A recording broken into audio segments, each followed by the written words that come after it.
The drums of war, thunder It's once Dalo here, again. the multi-boxer, back with another multi-boxing video for you all.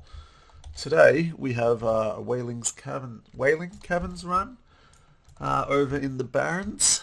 Now this is it's about a level 18, 19 to 24 instance, mostly full of druids, raptors, that sort of stuff.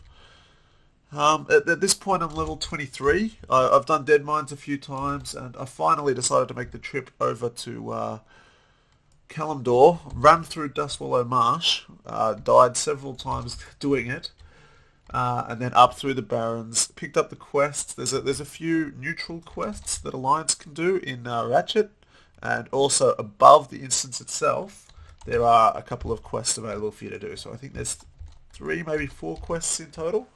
One of them is called Deviate Hides, and it gives you a 10-slot bag. That's basically killing these raptors or these deviate creatures and getting the hides off them. So it's like a drop.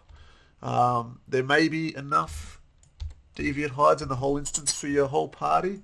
I forgot about it as I was doing the instance. I was quite tired when I was running this, and only ended up getting it on my main character. Another quest is kill 7 of each deviate. So that's fairly easy. You come across them as you go through the instance, so that'll automatically get done just by completing the instance. And I can't think of the other one off the top of my head. There's a drop quest of the very final boss that you have to take back to Ratchet and then back to Darnassus, and that gives you a pretty good item if I remember rightly. So there's that quest, but yeah, other than that, there's just the ones that you pick up outside the instance.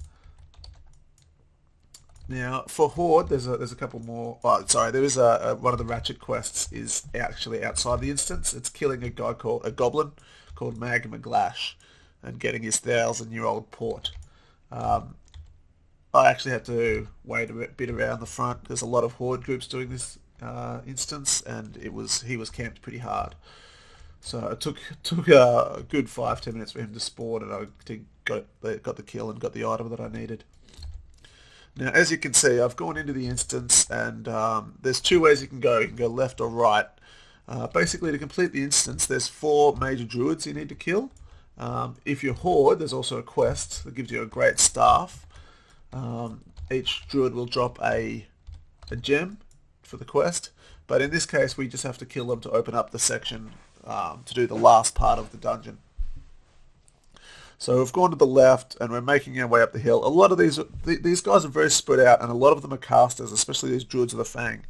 So it's quite hard to sort of AoE them down very much. So a lot of single pulls here, just focusing on one mob at a time and getting them down. So there's a little bit of a few snakes here which are not elite, so just get to AoE them down, and then just keep moving. So I actually found a bug when I was doing this. The Druid of the Fang, some of them will run, and if you let them run far enough, they actually don't turn around and come back. They just keep running. And the closer you get to them, the more they try to run away from you. They don't aggro other mobs when they go near it, but they do keep you in combat. So as you can see now, I'm in combat because I can't loot the chest because one of these annoying Druid of the Fangs keeps running, and you'll keep seeing him off in the distance. He keeps just running off on me. And I've had this bug in a couple of different instances as well. So you've got to be careful to make sure that when these guys start running, you actually get them dead. Otherwise, you can't drink, and it's a real pain in the backside. So here we go. We're just slowly making our way over to this mob that has run off on us, and also essentially the first boss. I think there's a turtle that we killed earlier. He dropped a white item. He can drop a blue shield, but it's about 5%. And he's just a pure tank and spank. He's not really... I wouldn't really call him a boss. He's just a turtle with a lot of HP that has a very slight chance of dropping a good shield. So yeah, here he is, Lord Coban. Again, I was level 23. I found all these pretty easy. If you a horde and you're level 18, 19, you might need to do a few more sheeps or that sort of stuff, just to make sure that you're not getting overwhelmed. But at this point in the game, I didn't really have any issues. Here's the Crash, the turtle I was talking about with a lot of HP. So he goes down pretty easy, just a few frost bolts. Again, I am a bit too high level for this. Towards the end, the bosses are more by level. But early on, everything's like 18, 19, and I'm 23. So it's just quite easy to race through all this. So now we've gone back to the starting area. We killed that first Lord Crowbar. You jump down, and then you go to the right side.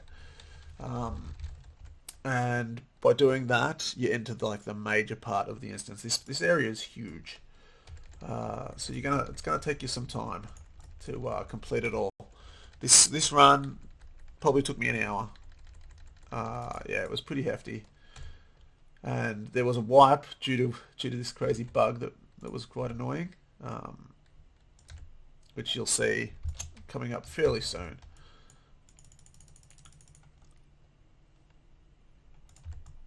Okay, so here we are. We're up to the Shamblers now. So what are we? 5 of 7. So as I said, 7 of each of those deviates, and that's the way you do it.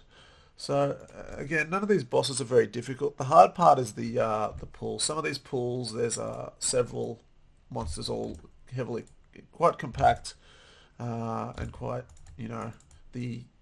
what's it called? The hardest mobs in here are the Druid of the Fang. They do several spells. They won't ever run at you. They'll stand back and just throw fire, frost, I don't know, some sort of lightning bolt at you maybe. Here's a group. I decided to run in an AE. They heal, and they also cast Sleep, which hibernate, which will put one of your guys out of action for a little bit of time. You can dispel it using Dispel Magic, I think it is. So our priest is good here. Yeah, but other than those guys, most of these guys are pretty simple, sort of tanky spank sort of guys. And here, just moving through the instance, getting through all the different bosses. Again, I think I've had one of these guys run off on me. No, not yet. It happens again, and I never actually find the guy. So there's a boss here. So yeah, they weren't hugely difficult. You could sheep that Druid of the Fang and take down Pythos. But yeah, you can see my health's dropping pretty rapidly there. So make sure you keep on top of your heals. Pick up a new tank weapon. My bags are always full. It's one of the joys of having small bags and being in the early part of the game. And here, a lot of sort of attempting to do AoE, but these guys have got a reasonable amount of HP. So unless I'm full mana, these AoE pools aren't fun. And again, with the AoE pools, one guy can tend to get away. And here I am running around looking for him, seeing where he's run off to. I can't find him. I can't loot the chest, and I can't drink. So I decide, well, I can just use my wand and keep going. So we keep moving through the instance. Again, I'm looting these guys, looking for the guy I want to drink at this point. Go this way. It's not the right Druid of the Fang, it's another one. And a couple more Shamblers. So we take them out. Nothing too difficult here, just as you go. Now here was a bit of a weird pull. Somehow one of the guys went around the back of the pillar and brought about 5 more mobs out. And as my mana was quite low, I tried to AE them down, ran out of mana. Priest ran out of mana, and I wiped. So I had to run all the way back, and it killed a lot of time. So I've fast-forwarded through it for your sake. But yeah, don't die. You don't want to wipe. So be careful with your pulls. Take your time. As I said, I was quite tired. It was quite late at night when I was doing this. No, maybe it was during the afternoon. 3:53 is the server clock. Maybe I'd had a big night the night before or something. I've got a 2-year-old who's waking me up nice and early. So late night gaming and an early wake up from a 2-year-old means you're quite tired. And I think this was during the weekend. So yeah, okay. Again, I don't actually move the tank in. I just stand back and take these guys out one at a time, and heal up my range DPS. if I had counterspell or something like that, I'd attempt to do that to pull them over, and then tank could take care of them. But I don't think I have counterspell yet at this stage. If you've got something like Earth Shock to help you pull them back, that would be very useful. So any ability like that, a silence type effect, helps with the druids. Now here we have a giant lizard boss. He drops a pretty good dagger if you're a rogue, I'm fairly certain. What you want to do is just, he does a sort of chain lightning. So you want to basically keep him away from your ranged, and yeah, tank and spank. So I didn't even face him away from my group there. Again, I think I was just being lazy. If the you don't want these chain lightning type effects hitting your entire group, as it can get a bit nasty on your healing. Again, I'm a little bit high level for this, so it's not too bad. So here we go. The next lot of set kills for the quest is the Dreadfangs. And these ectoplasms, they actually evolve. They're evolving ectoplasms, and if you're spamming Frostbolt, they'll become immune to frost spells. So hopefully you don't have frost-styled wands.